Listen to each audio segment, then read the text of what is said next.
और हो सकता है तो उससे नीचे तक भी कोशिश रहेगी हमारी कि हो पाए। ये बहुत जरूरी है। इवन संगठन का तो ये भी मानना है कि हमें गांव के अंदर भी जत्थों के तौर पर 4-5 लोगों की टीम जाए, गांव में मीटिंग करें, उसमें न केवल कर्मचारी बल्कि जनता के दूसरे के हिस्से भी शामिल हैं। क्योंकि हरियाणा के अंदर की जो तस्वीर है, जहां तक कर्मचारियों की मैं बात कहूंगा कि 1986 से पहले का दौर ऐसा नहीं है कि पहले कर्मचारी संगठन लड़ते नहीं थे। 73 में अध्यापकों की हड़ताल है, रोडवेज की है, दूसरे डिपार्टमेंट में बिजली की है, अलग अलग विभाग के तौर पर बहुत बलिदान साथियों ने किए हैं। मतलब अध्यापकों की तो वो ऐतिहासिक हड़ताल थी 73 की, लेकिन जो सामूहिकता उसके अंदर नहीं थी। वो लड़ाइयां अलग अलग विभाग तक सीमित थी और इसलिए सरकार का दमन चक्र भी ज्यादा चला।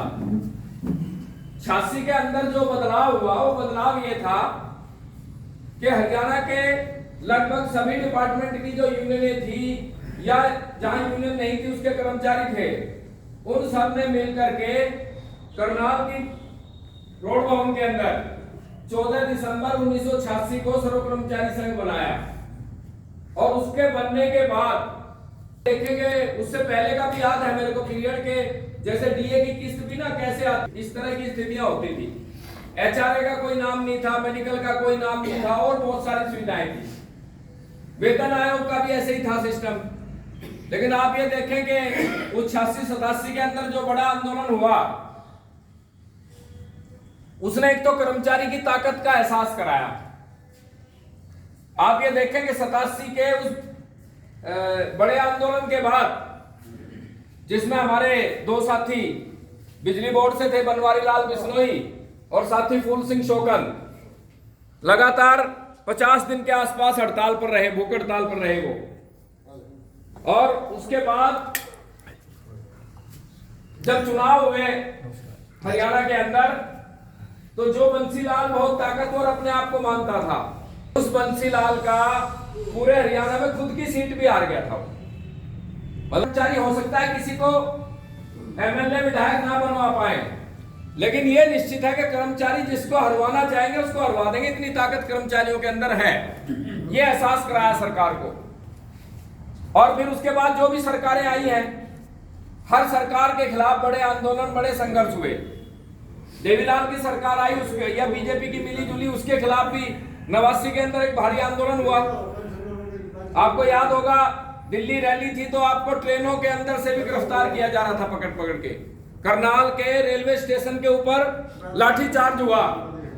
हमारी उस समय की शिक्षा मंत्री सुषमा स्वराज खुद लीड कर रही थी पुलिस को, और लोग किसी भी तरीके से दूसरे राज्यों से होके दिल्ली पहुंचे और रैली बड़ी सफल हुई।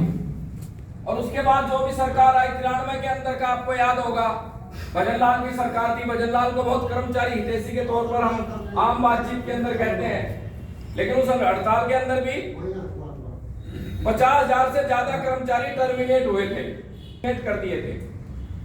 मतलब इतनी कामयाब हड़ताल थी वो। और इस तरह आप लगातार देखें आंदोलनों का दौर रहा है। तो ये जो चीज है, ये साथी बात कर रहे थे संगठन मैं अध्यापक रहा हूं, कई साथी अध्यापक हो सकते हैं इनमें से।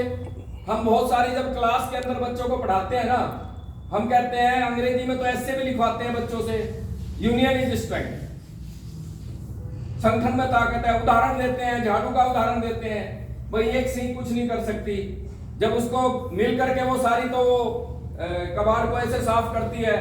बहुत सारे उदाहरण हम समझाते हैं जिंदगी में। अभी भी मैं देखता हूँ व्हाट्सएप के ऊपर हमारे बहुत सारे साथी इस तरह के अंगूर का उदाहरण दे रहे होते हैं।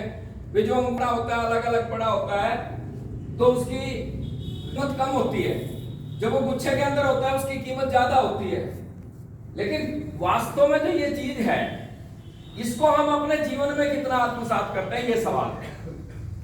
तो ये तो हमेशा से उदाहरण है कि संगठन जो है हमेशा ताकत रहा है, चाहे वो इवन हिंदुस्तान की आजादी